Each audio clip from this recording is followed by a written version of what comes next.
Definitely जिस तरह का टारगेट है 2025 का, डेफिनेटली टीबी इंसिडेंस डिक्रीज हो रही है, प्रिवेलेंस आल्सो डिक्रीज हो रही है after the national programme, national tuberculosis elimination programme जो हमारे कंट्री में चल रहा है, बहुत सक्सेसफुल प्रोग्राम है।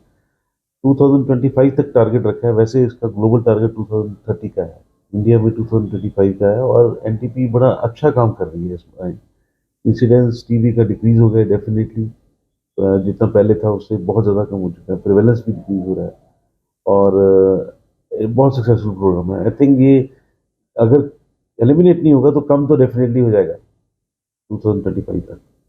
डॉक्टर साहब, जिस तरह से कल वर्ल्ड टीबी डे बनाया जा रहा है, इस वक्त पीजीआई में जो टीबी के मरीज हैं वो कितने हैं, और इसमें टीबी के जो अ, खतरनाक मरीज है, जो खतरनाक बीमारी है, वो किस तरह की है?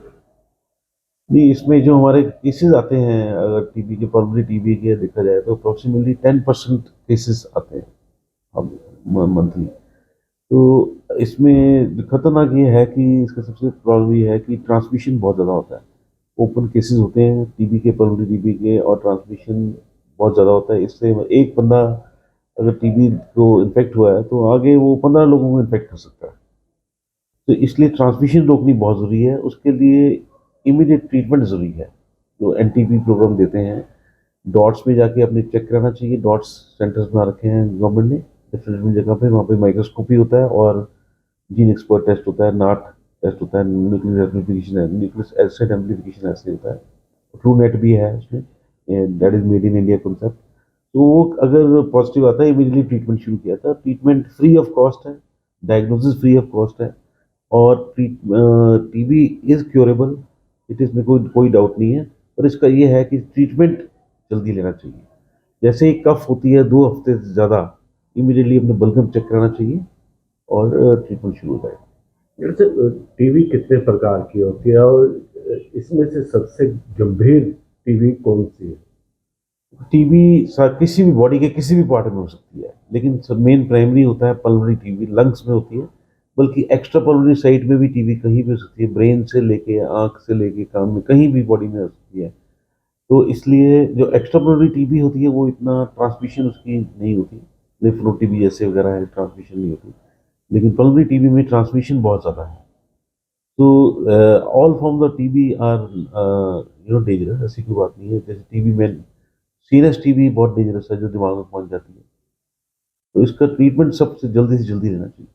वैसे टीबी के लक्षण क्या हैं, किस तरह से पहचान की जाए कि मुझे टीबी हो गया है? जैसे आपने कहा कि दिमाग तक टीबी पहुंच जाता है, किस तरह से लक्षण की पहचान होनी इसका चाहिए? लक्षण ऐसा है, सबसे पहले तो जो पेशेंट को जो टीबी होती है वो लंग्स के थ्रू होती है, रेस्पिरेटरी ट्रैक्ट होती है।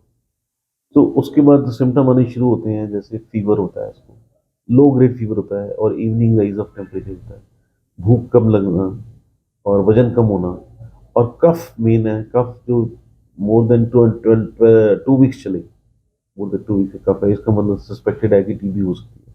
तो तब अपनी बलगम जांच करानी चाहिए। ये मेन सिम्टम्स होते हैं शुरू में। जैसे जिस तरह से मेडिसिन के द्वारा कहते हैं टीबी खत्म हो जाती है, इसके बारे में थोड़ा सा बताइए, लोगों को जागरूक कीजिए, क्योंकि लोगों में डर होता है कि एक बार टीबी हो गई तो ये खत्म होने वाली नहीं है। इसके बारे में अभी लोग जागरूक नहीं हैं। इन लोगों को ये बड़ा क्लियर होना चाहिए कि टीबी क्योरेबल डिजीज है, लेकिन इसका ट्रीटमेंट पूरा लेना पड़ेगा। अगर 6 महीने है तो 6 महीने ट्रीटमेंट पूरा लेना पड़ेगा इसका ट्रीटमेंट। और अब नई ड्रग्स आ चुकी हैं, जैसे बेडाकुलिन वगैरह आ चुकी हैं, डेलामाइड वगैरह, they are very good drugs. और कम ड्रग्स हैं, पहले बहुत ज़्यादा ड्रग्स होती थी, अब बहुत कम ड्रग्स हैं। और ट्रीटमेंट इसका आप 6 महीने तक लीजिए, इट इज़ 100% क्योरेबल। टीबी डरने की जरूरत नहीं है टीबी से। आपको नई नई अच्छी अच्छी ड्रग्स आ गई, इसके साइड इफेक्ट्स भी कम है। डॉक्टर साहब, एक बार कोर्स करने के बाद क्या फिर उसी इंसान को टीबी हो सकती है? अगर वो अपनी इम्यूनिटी स्ट्रांग नहीं रखेगा, और अगर दूसरे पेशेंट के कांटेक्ट में आ जाता है, अगर तो उसको चांसेस हैं कि रीएक्टिवेशन हो जाए, हो सकती है। मतलब ऐसे तो देखो, अपनी इम्यूनिटी अगर स्ट्रांग रखोगे, अपना खाना पीना और सब कुछ ठीक रखोगे, डाइट अच्छी रखोगे, एक्सरसाइज करोगे, तो टीबी इम्यूनिटी अच्छी रहेगी और चांसेस कम होते हैं। दोबारा यदि उस इंसान को टीबी होती है तो इलाज संभव है? बिल्कुल है। बिल्कुल है। तो टीबी आजकल ये बड़ा क्लियर होना चाहिए कि is very much curable. Even अगर ड्रग रेजिस्टेंस टीबी भी होती है जो कम है अभी हमारे कंट्री में, जिसके ऊपर गवर्नमेंट काम भी कर रही है, वो भी क्यूरेबल है, ऐसी बात नहीं। तो इसलिए घबराने की ज़रूरत नहीं है। जैसे ही आपको ये लक्षण दिखते हैं कफ के, फीवर, एनोरेक्सिया, वेट लॉस, तो इमीडिएटली अपना बलगम जाँच कराइए और ट्रीटमेंट में जाइए और ठीक हो जाएँगे। बिल्कुल घबराने की ज़रूरत नहीं है।